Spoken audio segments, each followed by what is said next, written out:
हमने देखा था कि भगवान अपने आप को अलग अलग रूप में विस्तारित करते हैं। क्यों करते हैं? क्योंकि भगवान को लीला करनी होती है। तो हमने देखा था कि जो भगवान श्री कृष्ण है, गोलोक बिहारी कृष्णा, वो रास लीला में रहते हैं और वही कृष्ण अपने आप को विस्तार कर लेते हैं वासुदेव रूप में। जो जो भी दानव होते हैं उनका वध करते हैं। तो भगवान एक ही है, बस अपने आप को विस्तार कर लेते हैं और भाव में थोड़ा चेंज आ जाता है। अब जो गोलोक बिहारी श्री कृष्ण है, वो बस उनका भाव क्या है कि बस वो आनंद में रहना चाहते हैं, लीला करना चाहते हैं, बस गोपियों के साथ में रास लीला करना चाहते हैं, उनका ये भाव है। अपने आप को वासुदेव रूप में जब विस्तार किया भगवान ने दानव का अंत करने के लिए, तो वो रूप है। लेकिन अब कठिनाई कब आती है? जब हम उनमें भेद समझने लगते हैं। यही कठिनाई है कि हमें भेद नहीं समझना है। भगवान हमेशा एक ही व्यक्ति है, बस अपने आप को अलग अलग रूप में विस्तारित कर लेते हैं। जैसे फॉर एग्जाम्पल, एक जो हाउस वाइफ होती है, वो कितने सारे रोल प्ले करती है।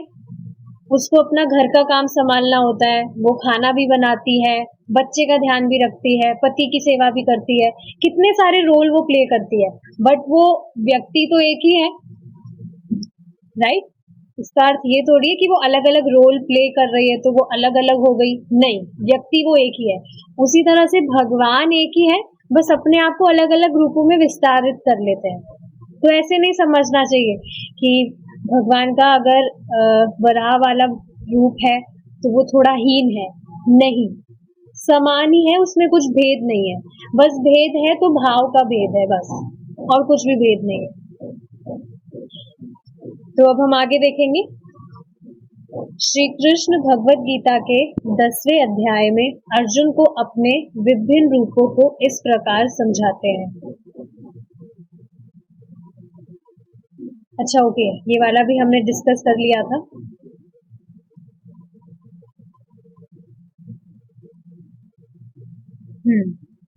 यहाँ से है।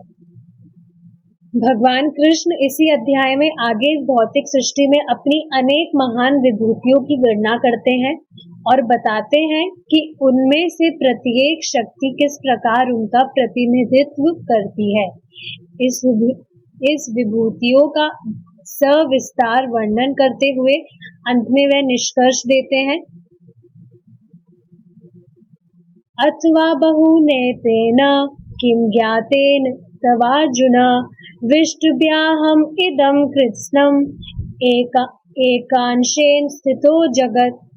किंतु हे अर्जुन, इस सारे विशद ज्ञान की क्या आवश्यकता है? मैं तो अपने एक अंश मात्र से संपूर्ण ब्रह्मांडों में व्याप्त होकर इसको धारण करता हूँ। अब देखिए, यहाँ पर समझने वाली क्या बात है। हम जो भी ये सब चीजें जान रहे हैं भगवान के बारे में कि भगवान अलग अलग रूप में विस्तार करते हैं, अलग लीला करते हैं, ये सब जानने की जरूरत क्या है? हमें क्यों जानना है? ये सब क्या लाभ है ये सब जानने से? ताकि हम भगवान की असीमित शक्ति का हमें बोध हो सके। आप खुद देखिए ना, यहाँ साधारण व्यक्ति तो ऐसा नहीं कर सकता है, पर भगवान की शक्ति कितनी असीमित है, अंदाजा भी हम लगा नहीं सकते। आप खुद सोचिए, जैसे इस जगत में ही आप देखिए कितने सारे स्टार्स होते हैं। आप आसमान में रात को कितने सारे स्टार्स होते हैं, सितारे। एक भी साइंटिस्ट आज तक उनको गिन नहीं पाया कि कितने स्टार्स हैं। या फिर आप देखिए, इस पूरे पृथ्वी की बात कीजिए, कितने जीव है टोटल, इसको भी जो साइंटिस्ट है पता नहीं लगा पाए। आप देख रहे हैं, जो चीजें उनके लिए असंभव है करना, उसके ऊपर डिस्कशन भी नहीं होता है। कभी आपने सुना है इन चीजों के बारे में? चलिए ये सब तो छोड़िए, खुद के शरीर में ही कितने जीव हैं, इसकी भी कोई गणना नहीं है। कोई भी साइंटिस्ट आज तक ये तक पता नहीं लगा पाया। जीव मतलब बायोलॉजी में पढ़ा होगा ना, अमीबा, पता नहीं क्या क्या, कितने सारे, हमारी बॉडी में भी बहुत सारे माइक्रो ऑर्गेनिज्म होते हैं। अब वो कितने हैं उसकी गणना भी नहीं है कुछ भी। तो अब आप सोचिए साइंटिस्ट को कितना बुद्धिमान समझते हैं आजकल लोग, उनको क्या क्या कुछ भी प्राइजेस दिए जाते हैं, थोड़ा सा भी वो कुछ बताते हैं तो। समझ पा रहे हैं इससे? आप खुद सोचिए, भगवान में थोड़ी सी तो बुद्धि होगी ना हमसे ज्यादा, थोड़ी सी तो होनी चाहिए ना हमसे ज्यादा भगवान में बुद्धि। हमसे कई गुना है, असीमित, हम इसकी कल्पना भी नहीं कर सकते कितनी है। पूरी सृष्टि भगवान चला रहे हैं, हर एक जीव का पालन भगवान स्वयं कर रहे हैं। तो कभी भी ये डाउट नहीं करना चाहिए कि अपने भक्त के साथ भगवान कभी गलत करेंगे, ऐसा हो ही नहीं सकता है। आप सोचिए ना, जो व्यक्ति भगवान की भक्ति नहीं कर रहा है, भगवान की शरण नहीं लिया है, भगवान उसका भी कितना ख्याल रखते हैं, तो भक्त का कैसे भगवान संकट में डाल सकते हैं भक्त को। अच्छा, इससे आपने एक बात सुनी होगी, मैंने तो बहुत सुनी है, कि कोई भी व्यक्ति जितनी भगवान की भक्ति करता है उसकी भगवान उतनी परीक्षा देते हैं, वो उतना ही कष्ट पाता है। अब अब इसका मतलब क्या है, आप खुद सोचिए। जब से आप भगवान कृष्ण की सही से भक्ति करने लगे हैं, क्या कोई कष्ट आए हैं? जबकि आप देखेंगे कष्ट दूर ही होते जा रहे हैं, कितना सरल आसान होता जा रहा है जीवन। अब वो जो कष्ट की बात थी वो असल में देवी देवताओं की थी। परम पूज्य राधा गोविंद महाराज बता रहे थे कि व्यक्ति को पता नहीं है, अगर वो देवी देवताओं की उपासना कर रहा है तो उसको कितना भारी नुकसान होता है। एक जो बेल का फल जितना वो चढ़ाता है, तब जाके देवी देवता उसको एक राई जितना देते हैं। तो ये जो कष्ट वाली बात थी ये वहां पर लागू होती है। आप देखिए ना, जो भी आदि दैविक क्लेश भोगना पड़ रहा है वो देवताओं का ही तो अरेंजमेंट है। जो भी 3 ताप हमें सताए जा रहे हैं, मतलब जो भी ये त्रिशूल पड़ रहा है, ये दुर्गा देवी के द्वारा ही तो है। Of course they are also bound to do that, उनको खुद को कुछ मजा नहीं आता है, वो खुद बाध्य है ये सब करने के लिए, करना पड़ता है। जब तक व्यक्ति भगवान की तरफ नहीं मुड़ेगा, उनकी तरफ उन्मुख नहीं होगा, उसको सब कुछ सहना ही पड़ेगा। भगवान की शरण एक बार ले लेता है तो बस समाधान होने लगता है, अपने आप लाइफ बहुत इजी होने लगती है। मैं खुद मतलब एकदम से ये बात याद आई मुझे कि एक कोई माता जी थी, वो भगवान शिव जी की बहुत पूजा करती थी। उन, उनको बहुत उनकी पूजा करना, उनका व्रत करना, बहुत सब कुछ। और फिर भी पता लगा कि उनके जो पति हैं वो, मतलब ये सुना जाता है ना कि सोमवार का व्रत रखा जाता है, शिव जी की पूजा की जाती है ताकि अच्छा वर प्राप्त हो। लेकिन पता लगा उनके जो हस्बैंड है वो तो बिल्कुल ही ऑपोजिट निकले, जैसा चाहिए था वैसे कुछ है ही नहीं। तो देवी देवताओं की उपासना व्यक्ति कर भी रहा है तो गारंटी नहीं है कि जो भी सुख सुविधा वो चाहता है वो मिलेगा ही। प्रोबेबिलिटी होती है, 50-50% चांसेस होते हैं, कह सकते हैं। पर भगवान की उपासना कर रहा है, भगवान की शरण लिया है, तो भौतिक इच्छाएं तो पूरी होती है, साथ में भगवान भक्ति भी देते हैं कि जिनमें तुम सुख ढूंढ रहे हो उसमें वास्तव में कोई सुख है नहीं। तो बस व्यक्ति श्रवण नहीं करता है, इस तो थोड़ी सी ही अगर कठिनाई आती है तो तुरंत वो छोड़ देता है भक्ति। उसको लगता है जैसे भगवान कंट्रोल में ही नहीं है, भगवान के कुछ भी हाथ में कंट्रोल में नहीं है, भगवान भूल गए हमें। मैं तो हर क्षण जब भी कोई बात मुझे सताती है या थोड़ी सी भी किसी बात को लेके चिंता आती है, तो तुरंत बस ये विचार दिमाग में लाती हूँ मैं कि भगवान सब कुछ कर रहे हैं, भगवान से इतर तो कुछ है नहीं, सब कुछ उन पर ही है, उनकी इच्छा के बिना तो कुछ हो नहीं सकता, और भक्त के साथ तो कभी गलत कर नहीं सकते भगवान। तो बस तुरंत माइंड चेंज हो जाता है। ये हमेशा हमें करना चाहिए, क्योंकि आप देखिए ना, चिंता करने से कुछ होता भी तो नहीं है। तो ये समझने वाली बात है। तो समझ आया कि ये सब जानने की क्यों जरूरत है हमें, ताकि हम भगवान की असीमित शक्ति के बारे में जान सके। आप देखिए ना, जैसे जैसे हम भगवान को जान रहे हैं कि कृष्ण कितने दिव्य पुरुष है, कितने महान है, उनसे और प्रीति नहीं बढ़ रही। महसूस होना चाहिए भक्तों की उसके हाथ पर सर है भगवान का। He is always into shelter of Krishna, he shelter of Krishna. भगवान की शरण में है वो, हमेशा सुरक्षित है वो। सोचना चाहिए। तो ये भगवत गीता के 10वें अध्याय का 42 श्लोक था। इस प्रकार इस भौतिक जगत का अस्तित्व कृष्ण के एक पूर्ण अंश पर टिका है। यदि कृष्ण इस ब्रह्मांड में प्रविष्ट न हुए होते तो इस ब्रह्मांड का अस्तित्व भी नहीं होता। तो आपको पता है कि जो भगवान है वो महाविष्णु के रूप में मतलब अपने आप को विस्तारित करते हैं और अपने शरीर से ही हर ब्रह्मांड को विस्तारित करते हैं। भगवान खुद के अपने शरीर से हर एक ब्रह्मांड को विस्तारित करते हैं और सिर्फ एक क्षण के लिए भगवान गर्भोदक्षाई रूप में अपने आप को विस्तारित करके ब्रह्मांड में प्रवेश करते हैं और बस सिर्फ एक क्षण की बात होती है, ये काम का नहीं है। तभी तो प्रलय होती है। तो आप सोचिए, जो ब्रह्मा जी है कितनी लंबी उम्र होती है उनकी परम आयु भगवान का सिर्फ एक क्षण है, सिर्फ एक क्षण। और अब आप सोचिए उसमें हमारी भौतिक इच्छाएं तो कितनी ज्यादा महत्वपूर्ण है, कितना इंपॉर्टेंस देते हैं हमारी भौतिक इच्छाओं को। ब्रह्मा जी की परम आयु सिर्फ एक क्षण मात्र है। कहाँ है हम जी? कुछ भी तो नहीं है, फिर भी अपने आप को कितना बड़ा हीरो समझते हैं। जो बुद्धिमानी व्यक्ति है, जैसे जैसे उसको नॉलेज हो रहा है, सारी चीजों को बस साइड में रखेगा, उसे खुद को समझ में आने लगेगा कितना बड़ा टाइम वेस्ट है बाकी सारी चीजें।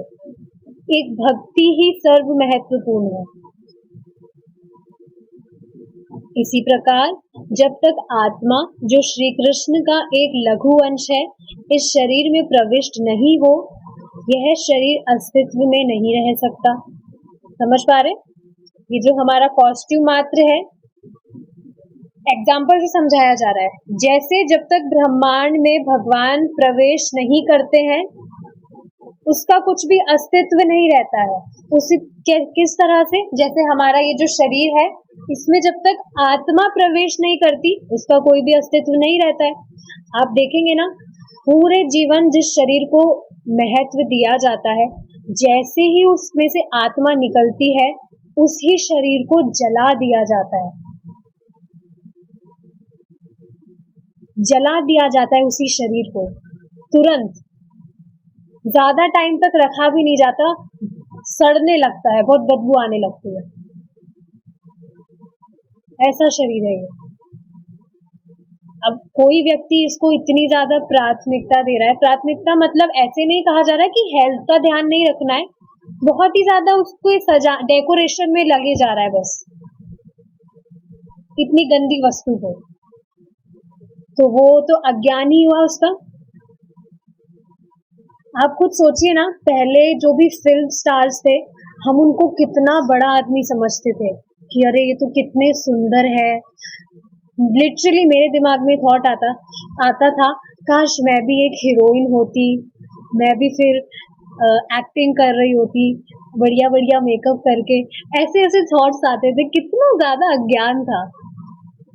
और अब देखिए, बिल्कुल भी वहां बुद्धि नहीं जाती, साफ नजर आता है कि कितने बड़े अज्ञान में है, बस सारे टाइम लीपा पोती में लगे रहते हैं, है कुछ भी नहीं। जबकि आप खुद सोचिए ना, जितने भी ये फिल्म स्टार्स वगैरह है, पूरे जीवन एक्टिंग में अपना पूरा जीवन खपा देते हैं। भक्ति तो कहाँ ही हुई, पता नहीं है मुझे तो। नहीं ही, देखिए नहीं ही है भक्ति के संपर्क में, नहीं तो एक्टिंग क्यों कर रहे होते।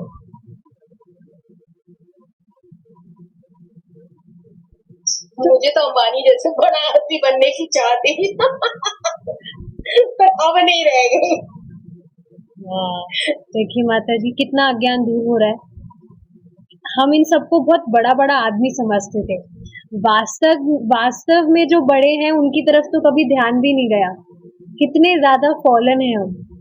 वास्तव में कृष्ण कितने महान है, उनकी तरफ तो कभी हमारा ध्यान भी नहीं गया। और जो जिनका कुछ भी नहीं है, नश्वर है सब कुछ, उसको कितना इम्पोर्टेंस देते रहे हम। कितना ज्ञान था। देखिए कैसे बिल्कुल सफाई कर रहे हैं भगवान शास्त्रों के द्वारा। कितना सुंदर भाग्य, समझना चाहिए हमें। मैं तो हर दिन चाहती हूँ कि हम इस पे मेडिटेट करें कि कितना सुंदर भाग्य हमारा, हमें भक्ति करने को मिल रहा है। नहीं तो अभी भी हम इन्हीं चीजों को इम्पोर्टेंस देके परेशान नहीं हो रहे होते। आप जैसे बता रहे हैं कि आपकी इच्छा थी कि मैं बड़ा अंबानी जैसे बड़ा आदमी बनूं, तो मन में एक जलन महसूस नहीं होती थी कि अरे कुछ कर नहीं सकते, और अब कुछ नहीं है, ले जाओ, नहीं चाहिए, नहीं बनना कोई बड़ा आदमी। भगवान ने हमें स्वीकार लिया, ये क्या कम बात है। बहुत अमेजिंग चीज है ये। हाँ, तो जैसे ही यह आत्मा शरीर को छोड़ देता है, वैसे ये शरीर तुरंत व्यर्थ हो जाता है। जब कृष्ण पदार्थ में प्रवेश करते हैं, तब पदार्थ का कुछ मूल्य हो जाता है। यह तथ्य एक सूक्ष्म परमाणु और महान ब्रह्मांड दोनों के लिए समान रूप से सत्य है। तो समझ पा रहे हैं, ये जो पूरा महान ब्रह्मांड है और एक जो सूक्ष्म सबसे छोटा जो कीड़ा होता है, दोनों के ऊपर ये सेम चीज है। जब तक उसमें प्रवेश नहीं हुई है आत्मा, जब तक वो व्यर्थ ही है, कुछ भी उसकी वैल्यू ही नहीं है। चूंकि भगवान श्री कृष्ण की विभूतियां इतनी महान है, हमें यह जानना चाहिए कि उनका आनंद आस्वादन भी हमारे आनंदोपभोग से कहीं बड़ा है। हमें यह समझने का प्रयत्न करना है कि कृष्ण किस प्रकार के आनंद का आस्वादन पसंद करते हैं। प्रत्येक व्यक्ति जानता है कि भगवान महान है, और इससे हम यह निष्कर्ष निकाल सकते हैं कि उनका आनंद आस्वादन भी महान है। इस विषय में स्वरूप दामोदर गोस्वामी ने एक श्लोक लिखा है कि यद्यपि राधा कृष्ण की प्रणय लीला एक साधारण भौतिक प्रेम व्यवहार जैसी दिख सकती है, किंतु वस्तुतः ऐसी बात है नहीं। श्रीमती राधा रानी कृष्ण की हिलादनी शक्ति है। तो आप देख रहे हैं, भगवान की जो प्रणय लीला है श्रीमती राधा रानी के साथ, वो दिखने में हमें साधारण लग सकती है। स्वयं स्वरूप दामोदर गोस्वामी जी बता रहे हैं इस चीज को कि दिखने में हमें ये भौतिक प्रेम, साधारण भौतिक प्रेम की तरह दिख सकता है, लेकिन वास्तव में ऐसा नहीं है। हम कल्पना भी नहीं कर सकते हैं उस शुद्ध प्रेम की। इस भौतिक जगत में तो प्रेम है ही कहाँ। प्रेम तो बिल्कुल भी नहीं है, वो सिर्फ मोह मात्र है। डिवोटीज के बीच में प्रेम देखा जा सकता है क्योंकि कृष्ण केंद्र में है। तो यहाँ जो प्रेम की बात है वो कितना शुद्ध है, उसकी हम कल्पना भी नहीं कर सकते। श्रीमती राधा रानी कृष्ण की हिलादनी शक्ति है। अब हिलादनी का मतलब क्या होता है? अत्यंत आनंदित। तो भगवान की जो हिलादनी शक्ति है वो श्रीमती राधा रानी है, अत्यंत आनंदित। आपको पता होना चाहिए, श्रीमती राधा रानी श्री कृष्ण की सर्वश्रेष्ठ भक्त है, टॉप मोस्ट डिवोटी। और जितना स्मरण श्रीमती राधा रानी श्री कृष्ण का करती हैं, उतना कोई भी नहीं कर सकता। इस वजह से हमें हमेशा श्रीमती राधा रानी से प्रे करना चाहिए। परम पूज्य राधानाथ स्वामी महाराज की कुछ प्रेयर्स हैं, you can write that down. वो कुछ प्रेयर्स बताते हैं, 5 प्रेयर्स हैं श्रीमती राधा रानी से हमें डेली सुबह मॉर्निंग प्रोग्राम में वो करनी चाहिए। क्या क्या है वो? ओ Shrimati Radha Rani, please bless me with true love, please bless me that I may be able to please your beloved Srila Prabhupada and Vaishnavas with my body, my mind and my words. Let me be the humble servant of your servants. Srimati Radha Rani, please bless me with all the vows. Bless me with all these strengths to complete my vows every single day. तो अगर इसको हिंदी में हम समझे तो तो ये 5 prayers हैं। पहली प्रेयर क्या है कि ओ श्रीमती राधा रानी, आप मुझे ट्रू लव के साथ ब्लेस कीजिए। ट्रू लव मतलब सच्चा प्रेम, मतलब जो भी हम वैष्णव सेवा करते हैं, भगवान की सेवा करते हैं, तो उसमें कुछ आर्टिफिशियलिटी नहीं आए। सच में हम बहुत डेडिकेशन के साथ में सर्व करने की हमारी भावना होनी चाहिए। सेकंड प्रेयर क्या है कि हम आपके जो प्रिय श्रीला प्रभुपाद हैं और वैष्णवास हैं, उनकी हम सेवा कर सके। कैसे? हमारे माइंड, हमारे मन से, हमारे शब्दों से और इस शरीर से। सेकंड प्रेयर ये है। थर्ड प्रेयर है कि आपके जो सेवक हैं, उनका मैं सेवक बन सकूं। Let me be the humble servant of your servants.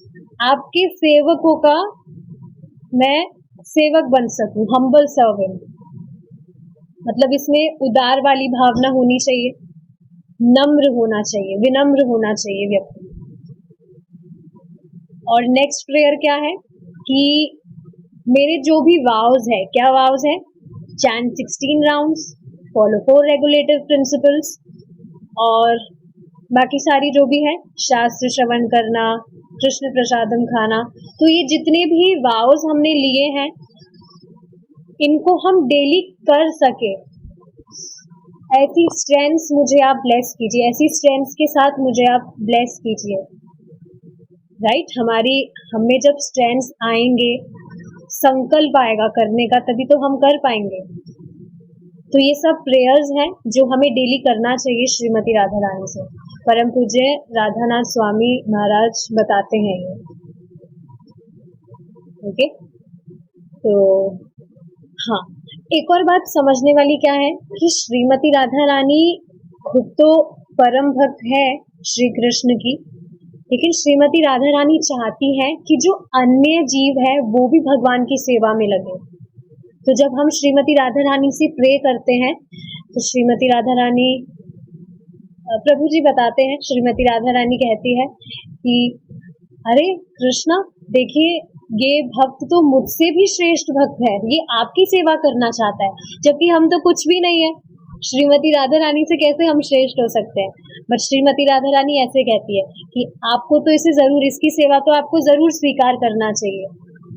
तो पहले मुझे भी ये चीज पता नहीं थी, मैं हमेशा कृष्णा से ही प्रे करती थी, बट जब मुझे पता लगा तो श्रीमती राधा रानी से आई ऑलवेज प्रे। कृष्णा को डिस्टर्ब नहीं करती, अब मैं डिस्टर्ब नहीं होते हैं कृष्णा, वैसे भगवान को भी डिस्टर्ब नहीं होते, हम उनसे कुछ प्रे करते हैं तो। पर समझना चाहिए, श्रीमती राधा रानी से जब हम प्रे करते हैं, श्रीमती राधा रानी इज वेरी मर्सीफुल। ये तो हमें पता है कि कृष्ण और श्रीमती राधा रानी में कोई भेद नहीं है। श्रीमती राधा रानी जो है वो कृष्ण का करुणामय स्वरूप है, बहुत ज्यादा काइंड है Shrimati Radha Rani. So we should always pray from Shrimati Radha Rani. Vedanta Sutra में परम सत्य को लादनी शक्ति का सदा आनंद आस्वादन करते हुए बताया गया है। जब हम आनंद का उपभोग करना चाहते हैं तो हम इसे अकेले नहीं कर सकते, हम अपने मित्रों या परिवार की संगति में आनंदित होते हैं। अब देखिए इसका एग्जाम्पल क्या है, क्या कहा जा रहा है कि कोई भी जो व्यक्ति है वो जब आनंद का उपभोग करना चाहता है, एक्सपीरियंस करना चाहता है, तो वो उसको अकेले नहीं कर सकता, हमेशा एसोसिएशन चाहिए। आप सोचिए ना कि जो व्यक्ति अकेला रहेगा बिल्कुल, वो पागल नहीं हो जाएगा? तभी तो आप देखिए शादी करते हैं लोग, नहीं तो शादी की क्या जरूरत है? शादी के थ्रू समझते हैं that we need support, emotional support चाहिए हमें, हाँ, एक दूसरे की हेल्प कर सके भक्ति में, वॉटेवर जो भी चीजें हैं। नहीं तो आत्मा को तो शादी करने की कोई जरूरत है नहीं, राइट?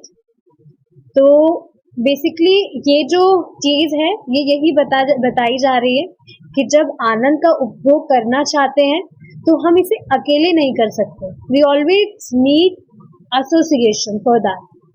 हम अपने मित्रों या परिवार की संगति में आनंदित होते हैं। मैं एक कमरे में अकेला बोल सकता हूँ, किंतु यदि मैं उस कमरे में अन्य लोगों के सामने बोलूं तो मेरा आनंद बढ़ जाता है। अब आप सोचिए यहाँ जैसे जो डिस्कशन हो रहा है, क्लास हो रही है, अब आप में से यहाँ कोई भी ना आए तो मैं क्या अकेले खुद को क्लास दे के बोल सकती हूँ? बोलने में बोल सकती हूँ, बट उतना ज्यादा एंथुजियास्टिकली तो नहीं बोल पाऊंगी मैं कि सामने कोई है ही नहीं सुनने वाला। हाँ, मुझे ये भी नहीं पता कि सुन रहे हैं या क्या कर रहे हैं वीडियो ऑफ करके, तो आई डोंट नो क्या कर रहे हैं पीछे से, बट फिर भी यहाँ पर मैं जो बॉक्स है वो साइड में खोल के रख लेती हूँ ताकि दिखे हाँ कुछ तो है क्लास में जो सुन रहे हैं, जैसे वीडियो ऑफ करके सुन रहे, सुन तो रहे कम से कम। तो यही मतलब समझिए कि अकेले जो व्यक्ति है वो नहीं कर सकता है कुछ भी चीज हो, भक्ति भी अकेले नहीं कर सकता है।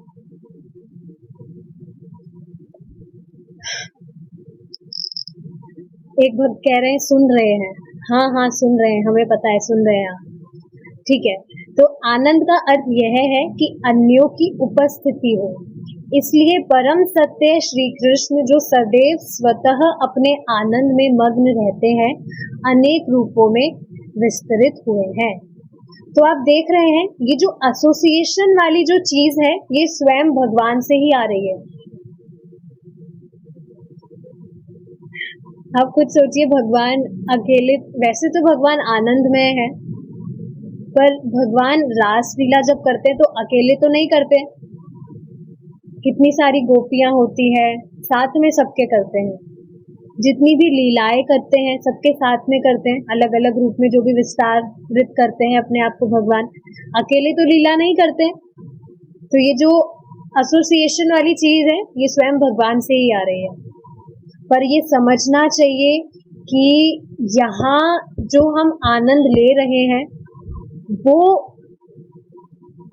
वहाँ के आनंद में बहुत डिफरेंस है। वहाँ का जो आनंद है वो दिव्य आनंद है, उसकी हम कल्पना भी नहीं कर सकते। क्यों नहीं कर सकते? क्योंकि बिल्कुल थोड़े से सुख में ही, हमेशा थोड़ा सा सुख ही तो हमने प्राप्त किया है, और आप देखेंगे इस थोड़े से सुख के लिए ही व्यक्ति कितनी सारी चीजें कर जाता है। क्यों? क्योंकि दिव्य सुख की अनुभूति ही नहीं है। जैसे फॉर एग्जाम्पल सोचिए किसी व्यक्ति ने सिर्फ हमेशा साधारण भोजन ही खाया है, उसे जो भी फैंसी फूड होता है उसका कुछ टेस्ट ही नहीं है, तो उसे कैसे पता कि वो कुछ होता भी है क्या? उसके लिए तो वो साधारण भोजन ही सब कुछ है। तो ये चीज है, जब तक व्यक्ति किसी चीज को अनुभव नहीं करता है वो कैसे समझ पाएगा? अनुभव तो हम अभी नहीं कर पा रहे, पर शास्त्र श्रवण करके तो समझ पा रहे हैं। इसलिए परम सत्य श्री कृष्ण जो सदैव स्वतः अपने आनंद में मग्न रहते हैं, अनेक रूपों में विस्तरित हुए हैं। हम कृष्ण के विभिन्न अंश हैं और हमारी सृष्टि उन्हें आनंदित करने के लिए की गई है। मुख्य हिलादनी शक्ति श्रीमती राधा रानी है, अतः राधा कृष्ण सदा साथ होते हैं।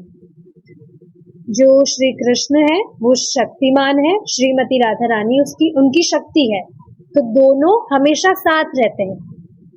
जैसे फॉर एग्जाम्पल जो सूर्य है, क्या सूरज जो है उसका जो प्रकाश है, उसकी जो किरणें हैं, क्या उनको एक दूसरे से अलग किया जा सकता है? नहीं किया जा सकता। उसी तरह से भगवान श्री कृष्ण शक्तिमान है और श्रीमती राधा रानी उनकी शक्ति है, वो सदैव साथ रहते हैं।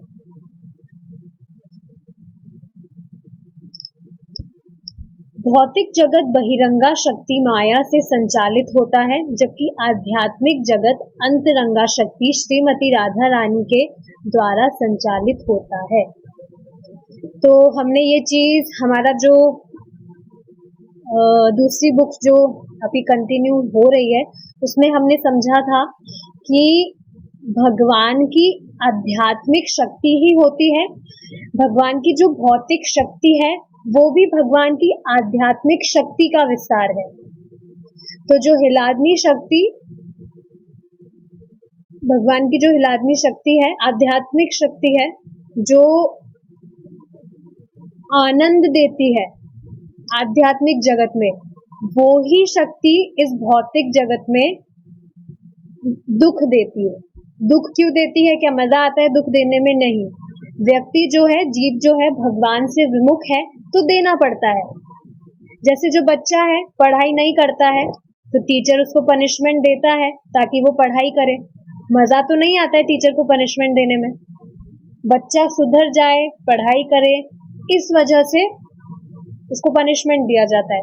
तो इसी वजह से यहाँ पर जो भी दुख भोगने पड़ते हैं, इस जगत की प्लानिंग ही इस तरह से की है ताकि व्यक्ति उब जाए इन चीजों से और जिज्ञासा करे कि क्या इससे भी परे कुछ है, और फिर भक्ति करने लगे। तो यही कारण है। हम प्राय श्रीमती राधा रानी से प्रार्थना करते हैं क्योंकि वह कृष्ण की लादनी शक्ति है। कृष्ण शब्द का अर्थ ही है सबको आकर्षित करने वाला, किंतु श्रीमती राधा रानी इतनी महिमाशालिनी है कि वह श्री कृष्ण को भी आकर्षित करती है। यदि कृष्ण हमेशा सबके लिए आकर्षक है और राधा रानी कृष्ण के लिए आकर्षक है, तो हम श्रीमती राधा रानी की स्थिति की कल्पना कैसे कर सकते हैं? तो देखिए, इस पर हम जो है खुद भी कल्पना नहीं कर सकते कि भगवान स्वयं श्रीमती राधा रानी को कितना मानते हैं।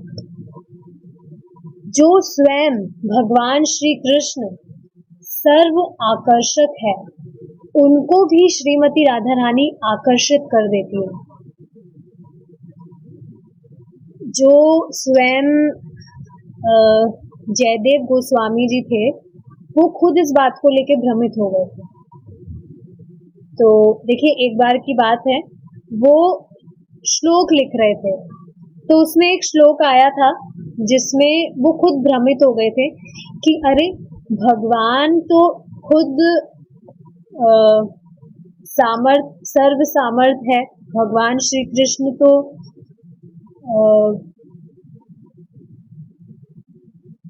मतलब भगवान श्री कृष्ण तो सर्वोपरि है, उनसे परे कुछ भी नहीं है, कोई भी नहीं है। तो फिर स्वयं भगवान श्री कृष्ण श्रीमती राधा रानी के चरण कैसे पकड़ सकते हैं? तो भगवान श्री कृष्ण जो है श्रीमती राधा रानी के चरणों पे कुछ लेप लगा रहे थे, ऐसा कुछ था। तो स्वयं जयदेव गोस्वामी इस बात के लिए भ्रमित हो गए थे, तो उन्होंने ये श्लोक नहीं लिखा था, वो चले गए थे स्नान वगैरह करने। तो फिर स्वयं भगवान श्री कृष्ण जयदेव गोस्वामी के रूप में आए और उन्होंने खुद ने ये श्लोक लिखा। श्लोक लिखने के बाद में उनकी जो वाइफ थी, उनका नाम पद्मा था, तो उनको कहा कि आप जाइए प्रसादम लेकर आइए। तो उनकी जो वाइफ थी वो खुद कंफ्यूज हो गई, अरे अभी तो आप स्नान करने गए थे, इतनी जल्दी आप आ भी गए। तो भगवान ने उनका रूप लिया था, वो कहे हाँ मुझे थोड़ी भूख लग रही थी, इस वजह से मैं जल्दी आ गया। तो फिर प्रसाद पाकर भगवान चले गए। फिर वापस से जयदेव गोस्वामी खुद आते हैं, फिर कहते हैं कि अब आप प्रसाद लगा दीजिए। तो फिर उनकी वाइफ वापस कंफ्यूज हो गई कि अरे अभी तो आप आए थे, आपने कहा कि प्रसाद लगा दीजिए, मैंने लगाया था, आपने प्रसाद पाया था, तो मैंने भी पा लिया था। फिर जब उन्होंने देखा तो वो जो श्लोक था जो वो छोड़ के गए थे, उन्होंने लिखा नहीं था। उन्हें देखा वो तो लिखा हुआ है। तो अब आप सोचिए कि स्वयं भगवान श्री कृष्ण कितना मानते हैं श्रीमती राधा रानी को।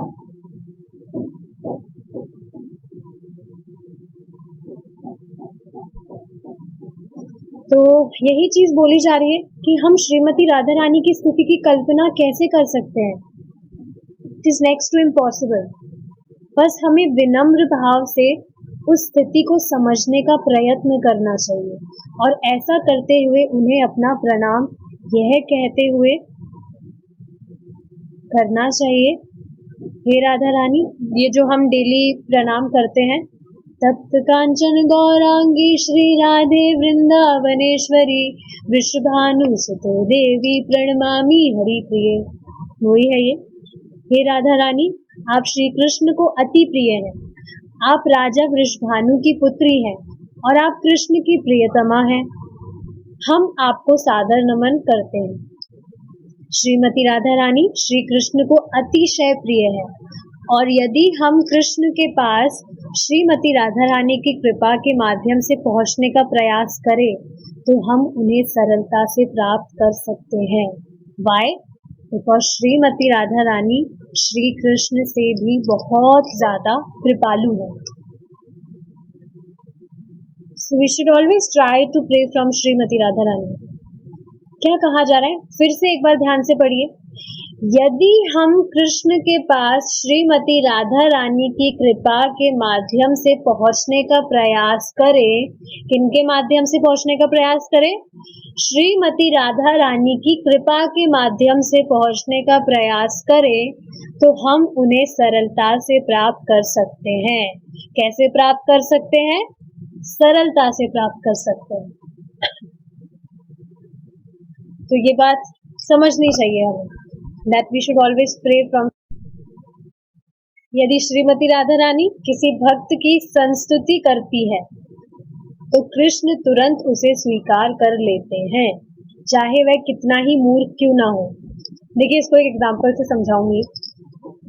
जैसे आप देखेंगे, जब कोई प्रभु जी बहुत गुस्से में होते हैं तो वस्तुतः क्या देखा जाता है कि उनकी जो वाइफ होती है, तो वो जो माता जी होती है, उनसे वो कोई भी बात कह दी जाती है, फिर वो वाइफ अगर उनको बताती है तो वो इजीली मान जाता है। तो ये बस एक एग्जाम्पल से समझाया जा रहा है कि जब श्रीमती राधा रानी श्री कृष्ण से कुछ भी कहती है तो श्री कृष्ण को वो मानना ही होता है। ये चीज है। लाइन समझ पा रहे? यदि श्रीमती राधा रानी किसी भक्त की संस्तुति करती है तो कृष्ण तुरंत उसे स्वीकार कर लेते हैं, चाहे वे कितना ही मूर्ख क्यों ना हो, चाहे वो कितना ही मूर्ख क्यों ना हो। जैसे आज प्रभु जी एग्जाम्पल से बता रहे थे कि जैसे कोई व्यक्ति है, वो बहुत ही खराब व्यक्ति है, चोरी करता है फॉर एग्जाम्पल, लेकिन फिर भी वो बता रहा है कि हरे कृष्णा महामंत्र तो सर्वश्रेष्ठ मंत्र है, बहुत महान है, ये सबको करना चाहिए। तो हम उसके बारे में क्या समझेंगे कि ये तो बहुत अच्छा व्यक्ति है, बिल्कुल सही बात कह रहा है। या जैसे कोई शराबी है, वो शराब पीकर बोल रहा है कि श्रीला प्रभुपाद तो बहुत ही श्रेष्ठ व्यक्ति है, उन्होंने पूरे जगत में प्रचार किया श्री कृष्ण के लिए, मतलब कृष्ण भावना भावित हो जाए व्यक्ति, इसके लिए प्रचार किया, तो बहुत अच्छे व्यक्ति थे श्रीला प्रभुपाद। तो वो जो शराबी है वो भी इस चीज को कह रहा है, तो कह तो वो सही बात रहा है, चाहे से वो कितना ही बड़ा मूर्ख क्यों ना हो, कह तो वो सही बात रहा है। तो व्यक्ति चाहे कितना भी बड़ा मूर्ख क्यों ना हो, अगर उसकी इच्छा है कि वो भगवान की सेवा करना चाहता है, श्रीमती राधा रानी से वो प्रे करता है, तो भगवान उसको स्वीकार कर लेते हैं। हम, और इसका प्रमाण क्या है? हम सब प्रमाण ही तो है, कितने बड़े मूर्ख थे हम, बिना मतलब की चीजों को कितना इम्पोर्टेंस देते थे। हमारे जैसा मूर्ख तो कोई हो ही नहीं सकता है। तो कितना बिल्कुल स्पष्ट सामने ही प्रमाण है कि भगवान हम जैसे मूर्खों को भी भगवान ने एक्सेप्ट कर दिया बिना किसी प्लानिंग के। कोई प्लानिंग ही नहीं की थी किसी की प्लानिंग, कि हम तो बहुत भक्ति करेंगे, हम तो कृष्ण के भक्त बनेंगे। कुछ भी प्लानिंग नहीं थी, बस कैसे ना कैसे करके भगवान ने अरेंजमेंट बिठाया और भक्ति करने लगे अपने आप। फलतः वृंदावन धाम में हम देखते हैं कि भक्तगण कृष्ण नाम की अपेक्षा राधा नाम का संकीर्तन अधिक करते हैं। हम भारत में कहीं भी जाएं, हम देखेंगे भक्तगण जय राधे पुकारते हैं। हमें श्रीमती राधा रानी की उपासना में अधिक रुचि रखनी चाहिए, क्योंकि हम कितनी भी पतित क्यों ना हो, यदि किसी प्रकार हम श्रीमती राधा रानी को प्रसन्न कर लें तो हम श्री कृष्ण को बहुत सरलता से समझ सकते हैं। अब देखिए, ये जो बात है ये समझने वाली है। क्या बात कही जा रही है कि जो लोग हैं वो राधे राधे करते हैं, जय राधे करते हैं, राइट।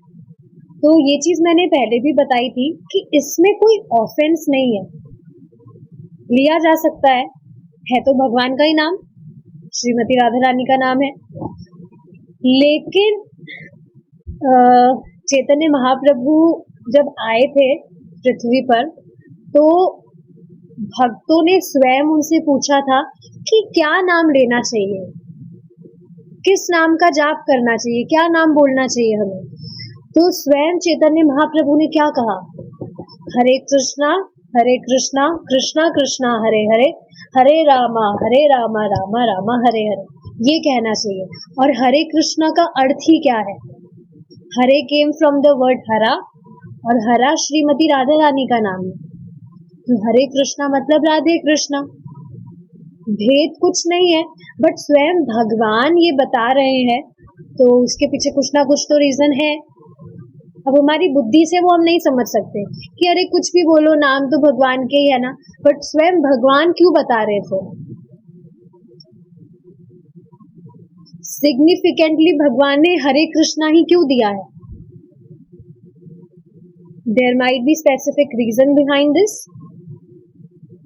सो दिक्कत क्या है, बोल सकते हैं हम हरे कृष्णा बोलिए, क्या दिक्कत है, बोल सकते हैं, बोलना चाहिए। तो ठीक है, ये जो डिस्कशन है हम यहाँ पर रोकेंगे, क्वेश्चन तो कुछ भी नहीं है। ऑलराइट, श्रील प्रभुपाद की जय, निताय गौर प्रेमानंदे, हरि बोल।